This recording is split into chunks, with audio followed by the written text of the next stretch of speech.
asalaamaaleykum yéen a ngi ak Sall bu seen émission feemu fii ak feneen ay ca bu ko defee tey ay gelée laa leen indil parce que dañuy defar benn dessert boo xam te ne bi c'est à base de tapioca léegi nag gelée yi ñun ñoo koy defar suñu xam nga yàgg naa di leen indil ay recette tapioca mais gelée yi mosuma leen koo won nu ñu koy defee tey nag maa ngi ko indil léegi ñun recette bi ñu bëgg a defar tapioca mangue coco la ñuy defar mangue coco donc du coup am nañu fi suñu ñaari façon coco yi ci boutique yi lay jaay ah ne vous inquiétez pas ci boutique yi lay jaay voilà gis nga ko dañuy defar façon bi defar façon bi coconut juice bi la bi lait de coco bi la bi c'est super bon dafa neex léegi ay ca lu ñuy def tout simplement mooy dajji coco yi gis nga coco yi gis comme ni ngeen ko xamee dafa ànd ak ay doon bi ba pare lu ñuy def rek mooy sotti ko ci kii bi ci cin bi agar-agar yi la ñuy utiliser nag pour defar ko maanaam kii gélifiant naturel la c'est fait à base d'algues je pense que je raconte pas de bêtises à base d'algues donc dafa baax am na agar-agar am na beneen bi nu mu tuddati sax dinaa fàttali ko tur bi léegi ma wax leen ko bu ko defee soo leen doo leen jël risque di jël gélatine dinaa ndax gélatine de porc la ak yooyu noonu donc ut leen agar-agar voilà ku am gélatine xalaal tamit ça peut être une bonne idée dama ci desal tuuti pour xoyal agar-agar léegi gis ngeen li ma def tout simplement mooy sotti ndoxu koko bi nga xam neex na ba dee doo ci dolli dara bu koko beeg ndox beeg suukar seeg lépp a ngi ci tubaarikaal lu ngay defee mooy taal sa gaz gis nga ko bu gaz bi nangoo boo taalee sa gaz jël lii teg ko fa voilà parce que il faut savoir que agar-agar bala muy mën a def action wu gélifiant am il faut mu tàng ba pare su tàngee ba pare nga sotti ko teg ko mu reposer ba cedd nga dugal ci frigo bi bàyyi ko na mu soog a fixé wu agar-agar noonu lay doxee donc du coup ce qu'on va faire mooy dañuy jël suñu ñaari sachet agar-agar sachet bu nekk 2 grammes la maintenant faut savoir que 500 millilitres bu nekk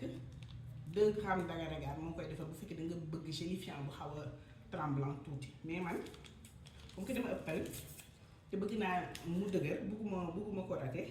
donc du coup ce que je vais faire mooy dama ciy def 4 grammes mais du pour 500 millilitres pour pratiquement 800 millilitres la donc gis nga ko boo ko defee nii nga jël sa agar-agar daal di ko ciy sotti c'est juste pour dissoudre ko comme ça lu ñu koy sotti fee du am benn grumeau voilà gis nga ko nii nii rek lañ koy def voilà gis nga ko 2 grammes tamit bariwul daal mais agar-agar nag dafa xaw a puissant tuuti donc du coup ne vous inquiétez pas les 4 grammes pour les 800 millilitres c'est largement suffisant tey ñuy sëkk ay te ñu daal di sotti gis nga ko nii suñu sottee suñu agar-agar ba pare pour ñu ko bëgg capture xaaral ma wan leen ko nii voilà pour ñuy nekk Europe moom c'est facile di ngeen ko mën a am pour ñi nga xamante ni bii Sénégal ngeen koy xool ci supermarché yi normalement ça doit pas être difficile pour ngeen am te gis nga ko nii léegi bu ñu ko defee nii xóoyal nañ ko dañ koy teg nii bu ñu ko tegee nii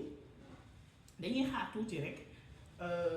mu bax bu baxee ñu sotti ci li yëngal rek daal di transvaser ci feneen mu teg ko mu cedd rek ñu dugal ci frigo gelée c'est super facile bu doon gélatine nga yor tamit da ngay teg ba mu bax rek su baxee rek nga jël gélatine bi da nga koy njëkk a dugal ci ndox boo xamante ni bii nag tàngul deful dara bu dee gélatine nga yor ba nga xamante ni bii génne nga ko bu génnee mu mool nga teg ba mu tàng nga teg mu seey bu seeyee boo sottee nag gélatine bi soo ko mën a jël pouvoir de gélifiant woon léegi ñu xaar mu bax ñu daal di ñëw ak yéen ay ca mu ngi noonu gis ngeen ko agar-agar bi nga xamante ni bii moom laa kii woon xooyaloon moom laa kii sotti tout simplement léegi nag nga daal di yëngal bu yeggee ébullition rek naka jekk mën ngaa fay gis nga ko voilà boo fayee rek bu xasee ba actionné tàngaay rek c'est bon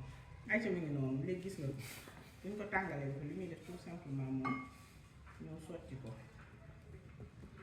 mais comme que bii nii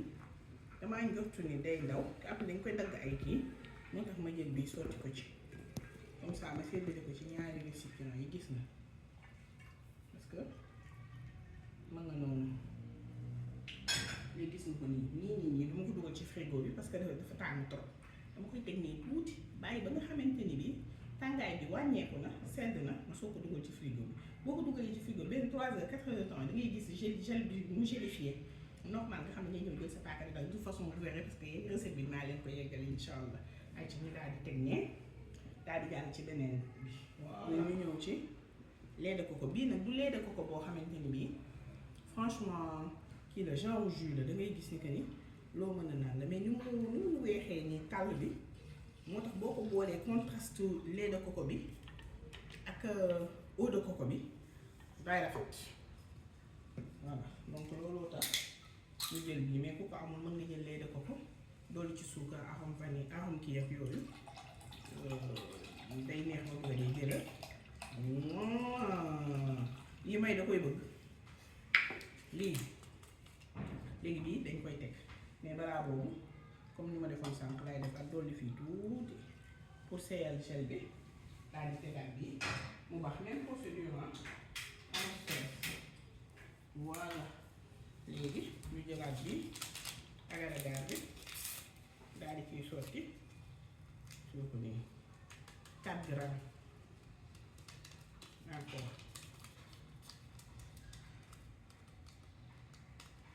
ñu daal di yëngal ayca mi ngi noonu gis ngeen ko buñ ko yëngalee ba mu seey ñu sotti ko ci comme procédure bi ñu defoon ci bu njëkk bi la rek moo tax bii dañ ko accéléré pour mu gaaw parce que déjà vidéo bi gudd na pare comme ni ma leen ko waxee woon teg mu sedd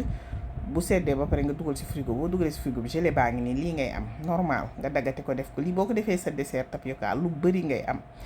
léegi comme que gelée baa ngi noonu dama leen di woon résultat finalu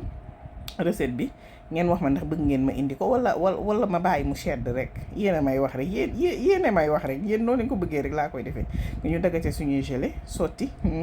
neexal kañ la def gis ngeen ko noonu bu ko defee bu ñu defaree suñu tapioca ak gelée bi ba pare nii lay mel wax leen ndax bëgg ngeen recette bi boo leen ko bëggee ma indi ko bisous mes amours bu leen fàtte abonné aimer partager s'il vous plaît